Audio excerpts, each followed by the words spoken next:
Have you ever woken up and just felt adrift, sort of unmoored? Mhm.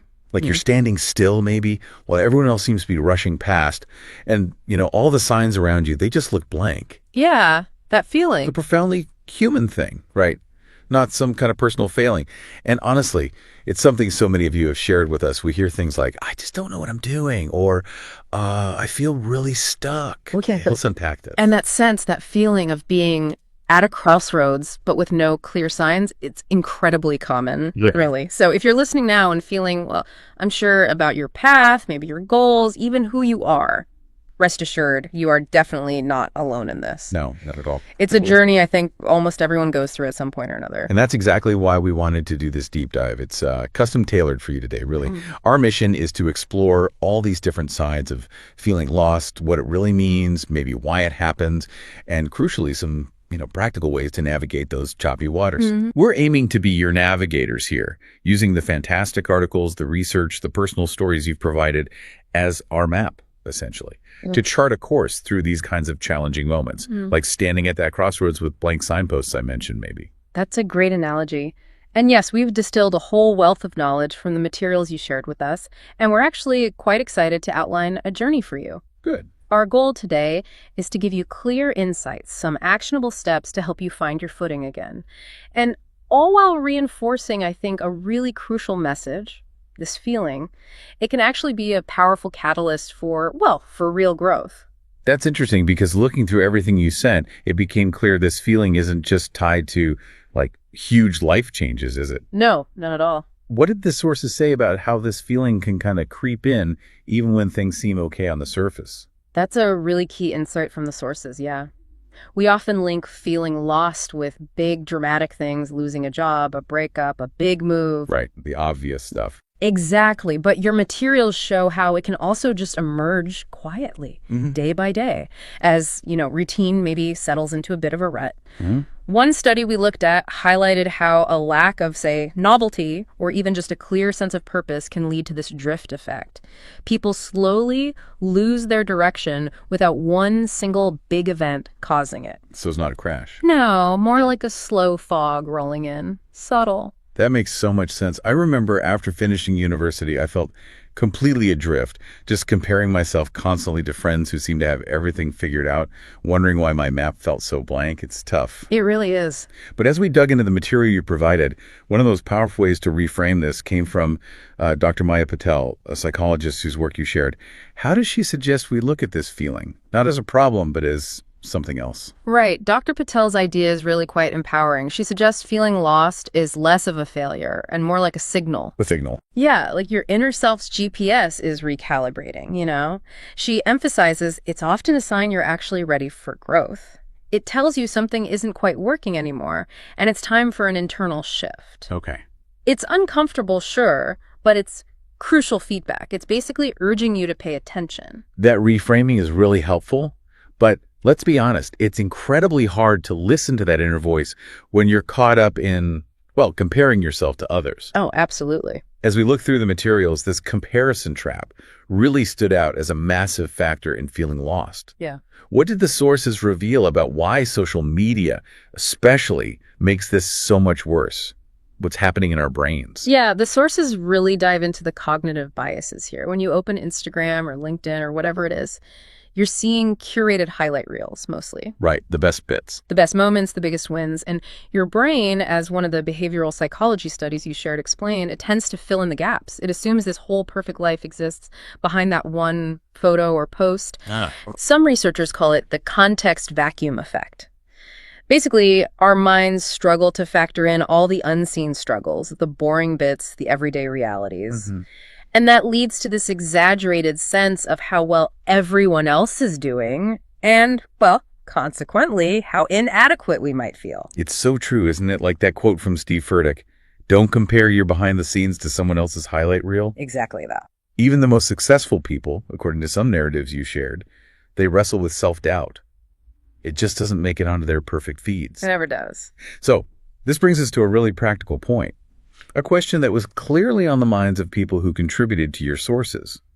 If you're feeling lost, maybe overwhelmed by these comparisons, What can you actually do? What are the steps? Okay, yeah, this is where the actionable stuff from your sources really shines. One core strategy highlighted across several pieces of research is the power of micro wins. Micro wins. Yeah, it's not just about setting small goals, though that's part of it. The sources detail how achieving something tiny, like writing just one sentence or going for a 5-minute walk, actually triggers specific neural pathways, the ones involved in reward and motivation. Ah, interesting. So it creates this positive feedback loop that bigger, maybe more daunting goals often fail to ignite. It helps you rebuild that sense of momentum bit by bit.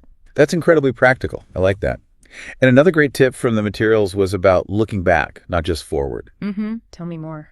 Well, thinking back, when was the last time you felt genuinely happy or excited? What were you doing then? Who were you with? Right, connecting with past positive experiences. Exactly. One personal story even suggested creating a joy inventory. Yeah. Actually writing these moments down. It can help you remember what truly sparks your interest, what makes you feel alive. That's a lovely idea, a joy inventory. Yeah. And also not underestimating the power of reaching out, seeking support. It could be anyone, a trusted friend, a mentor, maybe a counselor, even finding a community online. As one expert pointed out, just saying things out loud can make a huge difference. And sometimes other people see our strengths way before we do. That is so true. And the materials you provided also really underscored the importance of self-care, which sounds simple, but it's vital. Right. Like, it's okay to pause. Exactly. It's perfectly okay to take a break. Sometimes what you really need is just rest, a recharge, not some new complicated plan you have to execute immediately. Give yourself permission. Yes. Give yourself permission to step away from that pressure to fix everything right now. And related to that, several sources encouraged exploratory action. Exploratory action, what's that? Just trying something new, even something small, like take a free online course on a random topic, read a book about something you know nothing about, maybe volunteer for an hour somewhere. Getting out of your routine. Precisely. Right. Sometimes growth and a new sense of direction come from completely unexpected places, things you didn't plan for. And circling back to that comparison monster we mentioned earlier, if scrolling through social media just makes you feel worse, Then stop. the message from the sources was pretty clear, wasn't it? Take a break. Limit your exposure. Absolutely. Remember, everyone's journey looks different from the outside, and comparison, as they say, truly is the thief of joy. It really is. And finally, there's a point that came through very strongly in the expert interviews you shared, and this is critical. Okay. If these feelings of being lost just don't lift, or if you start feeling genuinely hopeless, please talk to a professional. Yes. There is absolutely zero shame in seeking mental health support. It's actually a really courageous step towards taking care of yourself. You matter. Your well-being matters. Absolutely. So what does this all mean for you listening right now? I think the core message from our deep dive today, using your fantastic sources, is that feeling lost. It's common, it's often temporary, and it can even be surprisingly a powerful signal for growth. We've talked about some real tangible steps. Setting those small micro-win goals to build momentum, reflecting on past joys to maybe rediscover your spark. Seeking support from people who see your strengths. Right, giving yourself permission to just rest and recharge when you need it, trying new things, exploring, to unlock maybe unexpected paths. Yeah, critically, managing that social media comparison, maybe taking a break. Yeah.